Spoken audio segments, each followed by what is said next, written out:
سودی نظام کا مرکز ہے یہ. ایک بات تو یہ. دوسری بات, ہمیں اپنے ملک کے حالات کے اعتبار سے بھی دیکھنا چاہیے کہ کون کون سی اسکیموں کو گورنمنٹ کمپلسری کر رہی ہے اور اس میں سود کا کہاں تک شائبہ ہے. نتیجہ یہ ہوگا, سامنے والا ہمارے پاس کوئی مسئلہ لے کر آئے گا, لفافہ دیکھ کر مجبور بھانپنے کی طرح وہ آدھا جملہ بھی نہیں کہے گا, میرے سمجھ میں بات آئے گی. لیکن وہ کیا کرے گا, اگر میں ان حالات سے واقف نہیں ہوں, سچویشن سے, جتنا اس نے بتایا ہے اس کے مطابق میں فتویٰ دوں گا, بعد میں پھر رجوع کروں گا, مجھے وہ معلوم نہیں تھا, پھر بات واپس لوں گا میں. کتنے علماء کے ساتھ ایسا ہوا, بڑی بڑی کمپنیاں جو انویسٹ کر رہی تھی, اس کی تفصیلات ان کے سامنے جتنی بتائی گئی اس کے مطابق انہوں نے فتویٰ دیا, وہ کمپنی فراڈ نکلی. میں اس ملک کے ہمارے بہت سارے علماء کو نام بتا سکتا ہوں جو بیچارے معصوم ہیں, سادہ لو نہیں کہوں گا میں, انتہائی ذہین ہیں, لیکن صحیح صورتحال کا جائزہ انہوں نے پہلے سے نہیں لیا تھا, اس لیے جتنا بتایا اتنا سمجھ میں آیا اور اس کے مطابق فتویٰ دیا. اس کے بعد ان کو بدنام کیا گیا. اگر ہم پہلے سے ان حالات کو سمجھے ہوتے, ہم اپنے طور پر معلوم کیے ہوتے, اس کے آنے کے ساتھ ہی اس کی منشا ہم سمجھ گئے ہوتے. اسی لیے شریعت میں 4 چیزیں بنیادی طور پر سمجھنی چاہیے: مقاصد شریعت, اسرار شریعت, علل شریعت اور حکم شریعت. ان 4 چیزوں پر ہماری نظر رہے گی. اسلام کیا چاہتا ہے؟ اسلام سرمایہ نظام کا بھی مخالف ہے, اسلام اشتراکی نظام کا بھی مخالف ہے. ایکشن سے ری ایکشن وجود میں آیا. امریکی اور ان کے ساتھ رہنے والے ملکوں نے ایک دنیا کو ایک ایسا تصور دیا, سامنے والے کو لکھ پتی سے کروڑ پتی اور کروڑ پتی سے ارب پتی, ارب پتی سے کھرب پتی بنانا ہے, چاہے ان کے پیچھے رہنے والے لکھ پتی سے جو ہے بگ پتی بن جائیں, کوئی مطلب نہیں. دنیا سمٹ کر چند لوگوں کے ہاتھ میں آئے. اسلام میں اس کی اجازت ہے؟ نہیں ہے, قطعاً نہیں ہے. ایکشن سے ری ایکشن وجود میں آیا اور رشیا نے اشتراکی نظام دنیا کے اندر اپنا لاگو کیا. آپ جتنا بھی کمائیں گے آپ کی ضرورت کے مطابق آپ کے پاس پیسہ رہے گا, باقی تقسیم ہوگا. یہ بھی کہاں کا نظام تھا؟ ہمارے پاس اسلام کا نظام ہے, خمس کا نظام ہے, غنیمت کا نظام ہے, زکوٰۃ کا نظام ہے, مضاربہ کا نظام ہے, مرابحہ کا نظام ہے, مشارکہ کا نظام ہے. اسلامک بینکنگ کے اندر لوگ مجبور ہے, کہتے ہیں کیا مجبور ہے؟ پوری انسانی تاریخ بتاتی ہے جس نے بھی سودی کاروبار کیا نہیں, سود کا شائبہ بھی اپنے کاروبار میں شامل کیا. 20 سال کے بجائے 40 سال اس کو ڈوبنے کے لیے لگے, لیکن ڈوب گیا. اس ملک کی تاریخ دیکھیے, بڑی بڑی ایئر لائنز کو دیکھیے آپ, جس کا آپ تصور نہیں کر سکتے تھے, کھرب پتی تھے, آج روڈ پر آ گئے اور ان کے ڈائریکٹر اور چیئرمین جیل میں چلے گئے. اس کی نحوست تھی سود کی. لیکن مسئلہ کیا ہے؟ گورنمنٹ آپ ایک پروجیکٹ شروع کرنا چاہتے ہیں 20 کروڑ روپے کا. مجھے شیئر مارکیٹ پر انہوں نے بتایا کہ شیئر مارکیٹ کے اندر فلاں جائز ہے, فلاں جائز نہیں ہے, فلاں جائز ہے. میرے کچھ اس پہ تحفظات ہیں, ہمارے طالب علم نے بہت اچھی اس کی تشریح کی, لیکن کچھ باتیں اس کے اندر وضاحت طلب تھی. اب گورنمنٹ, میں آپ سے پوچھتا ہوں, میں 20 کروڑ روپے کا میں کاروبار شروع کرنا چاہتا ہوں, فیکٹری لگانا چاہتا ہوں, اور میں نے 2 کروڑ آدمی سے 10 روپے لیے ہیں. آپ کو کیا فرق پڑے گا؟ سب کی میرے پاس لسٹ ہے 2 کروڑ آدمیوں کی, لیکن گورنمنٹ کہتی ہے نہیں, آپ کاروبار نہیں کر سکتے جب تک آپ لون نہیں لیں گے.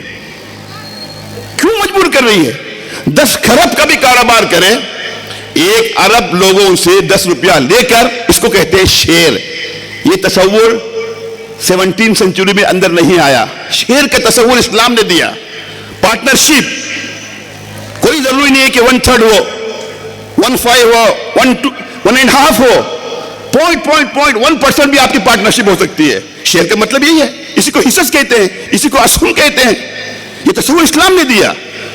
اس کو مشارکت کہتے ہیں. آپ کے پاس پیسہ نہیں ہے, آپ مضاربت کیجئے, ورکنگ پارٹنرشپ کیجئے, آپ مرابحہ کیجئے, اپنا کاروبار ہے, بتا دیجئے.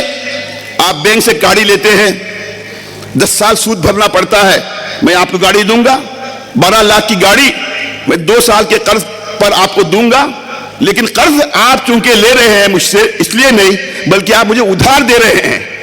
کریڈٹ اور کیش کا فرق ہوتا ہے. 4 آنے میں سامنے والا کیش پر دیتا ہے, اور کریڈٹ ہے تو وہ 8 آنا لگتا ہے. وہ پہلے سے کہتا ہے ادھار لینے پر 13 لاکھ کی گاڑی، کیش لینے پر 12 لاکھ کی گاڑی، لیکن وہاں پر وہ شرط لگاتا ہے اگر 3 سال کے بعد آپ نے نہیں دیا تو اس کا ریٹ بڑھ جائے گا تو حرام ہو جائے گا. اگر اس نے طے کر دیا 3 سال کے بجائے 13 سال میں دو تب بھی آپ کو 13 لاکھ ہی دینا ہے تو وہی مرابحہ جائز ہے. کیا ہم نہیں کر سکتے؟ اس کی چھوٹی سی میں مثال دیتا ہوں آپ کو. ڈبونگ یا کوئی ملیشیا میں کمپنی 1969 کے اندر وجود میں آئی. حاجیوں کے اس نے ایڈوانس پیسے لیے اور 1/3 حج کا خرچہ آپ ادا کیجئے اور گورنمنٹ پورا آپ کا ادا کرے گی. اور گورنمنٹ سے ایک پیسہ نہیں جا رہا. 2 سال پہلے 3 سال پہلے پورے پیسے لے کر ایسی جگہ انویسٹ کرتے تھے جہاں پر وہاں پر کوئی ان کا رسک نہیں تھا.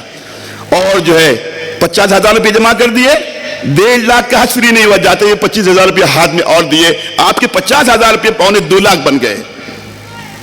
لیکن انٹرنیشنل بینکنگ سسٹم نے ان کا ستیاناش کر دیا. کیا تکلیف تھی آپ کو اس میں؟ حکومت ڈر گئی, حکومت کے لوگ ڈر گئے. اگر ہمارا اسلامک نظام ہوتا ہم اس کو اور طریقے سے اس کو اور آگے لے جاتے, ایسا نہیں ہوتا.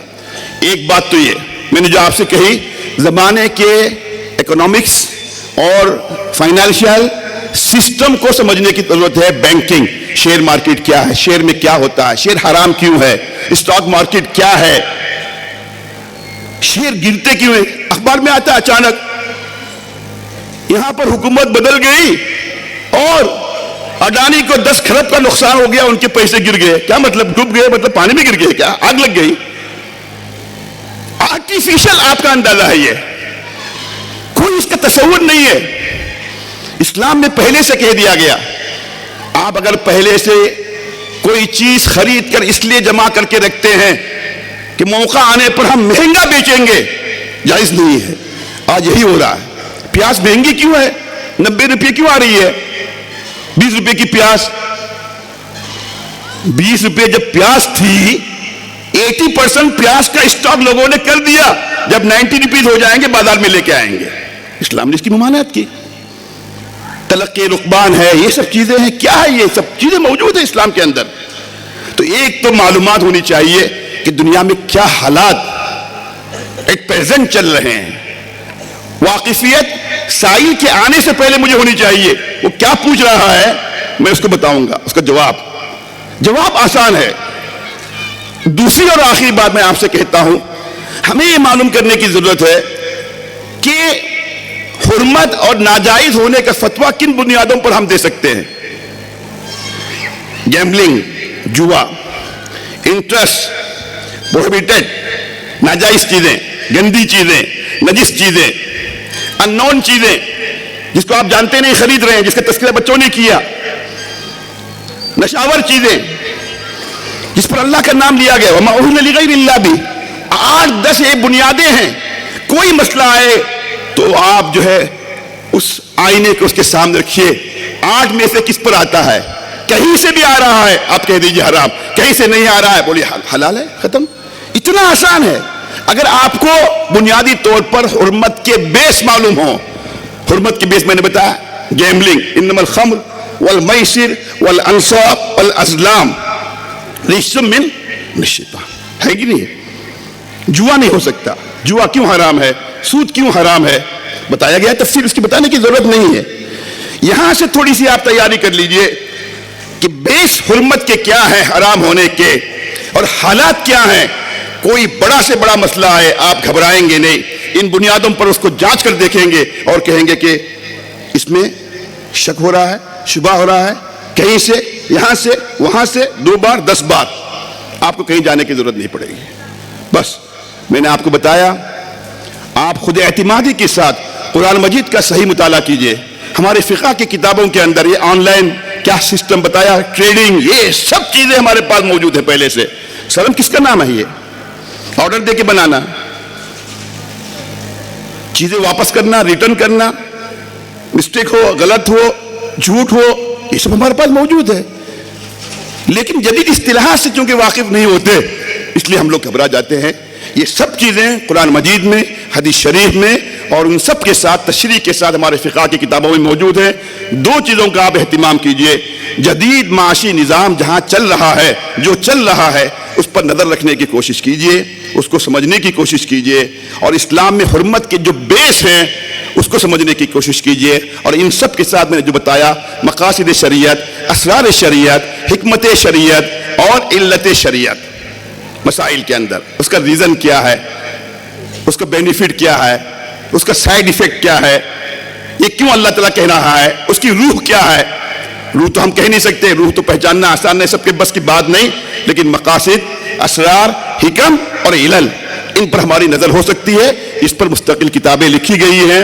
مجھے بہت خوشی ہے کہ آج الحمدللہ ایک سلگتے موضوع پر ہمارے طلباء نے بہت ہی اچھا پریزنٹیشن دیا ہے.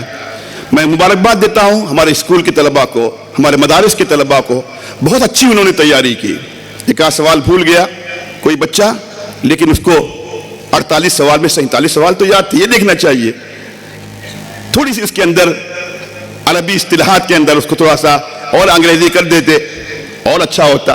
پہلا تجربہ ہے, انشاءاللہ کریں گے. مجھے امید ہے کہ ہمارے جامعہ سے, ہمارے مدارس سے انشاءاللہ ایسے زمانے کے تقاضوں کو سمجھنے والے, مسائل کو حل کرنے والے, قرآن و حدیث کی روشنی میں مالیات کے ماہرین بھی, اقتصادیات کے ماہرین بھی, معاشیات کے ماہرین بھی, اور جدید مسائل کے سے واقفیت رکھنے والے ماہرین بھی انشاءاللہ پیدا ہو رہے ہیں, پیدا ہو چکے ہیں, اور آئندہ اور پیدا ہوں گے پہلے سے زیادہ. اب کہا نہیں جا سکتا, زمانہ آرٹیفیشل انٹیلیجنس کا ہے, یہ AI کا ہے. بینکنگ کا کیا نظام ہوگا, اس نظام کے ساتھ بینک رہے گا نہیں رہے گا, لیکن مجھے تو یقین ہے قیامت تک سود سے لوگ دستبردار نہیں ہوں گے. کسی اور نام سے سودی نظام آئے, لیکن ہم کو کوشش کرنی چاہیے انٹرسٹ فری بینکنگ کی اسلام کے نام کے بغیر چھوٹے پیمانے پر کریں. یہ سوسائٹیاں ہوتی ہیں, بینک نہیں ہوتے, یہ پیسے رکھتے ہیں, یہ اس کو ہم لوگ بینک کہتے ہیں. یہ اسلامک بینک نہیں ہوتے. اسلامک بینک جو ہوتی ہے, جو آپ کو بینیفٹ دیتی ہے, آپ کا انویسٹ کراتی ہے, آپ کا ایسٹ لیتی ہے, اس میں رسک ہوتا ہے, یہ سب چیزیں ہوتی ہیں. اور اسلام کی روشنی میں یہ چیزیں آسان ہیں, تجربات ہو چکے ہیں, اور یورپ اس سے فائدہ اٹھا رہا ہے. افسوس ہمارے اسلامی ممالک اس سے فائدہ نہیں اٹھا رہے ہیں. تھوڑا سا انشاءاللہ 19-20 کے فرق کے ساتھ, جدید اصطلاحات کے ساتھ, اسلام کے نام سے ان کو چڑ ہے, تو انسانی ضرورت اور فطری ضرورت کے نام سے ان کے سامنے پیش کریں گے. ہم سے بڑھ کر میں سمجھتا ہوں دنیا کے سامنے اسلام کا نظام پیش کرنے میں ہم سے آگے ہوں گے. میں انہی باتوں پر اپنی بات ختم کرتا ہوں. پھر ایک بار اللہ کا شکر ادا کرتا ہوں کہ آپ سے مخاطب ہونے کا موقع ملا. میں طلباء عزیز کو اور ہمارے جامعہ کے اور لجنہ کے ذمہ داران کا مشکور ہوں کہ عدم واقفیت کے باوجود مجھے یہاں پر آنے کیا اور کچھ اپنے اظہار خیال کا موقع دیا. اللہ تعالیٰ نے جو باتیں کہلوائی ہیں, اگر باتیں صحیح ہیں, اللہ تعالیٰ اس کے نفع کو عام فرمائے, اور اس کے دائرے کو, اسلامک معیشت کے دائرے کو وسیع فرمائے, اور ہمیں اس میں حصہ لے کر اس اسلامک نظام کو قائم کرنے میں بڑھ چڑھ کر حصہ لینے کی توفیق عطا فرمائے. وآخر دعوانا ان الحمدللہ رب العالمین. جزاکم اللہ خیرا واحسن الجزاء. ہمارے موضوع پر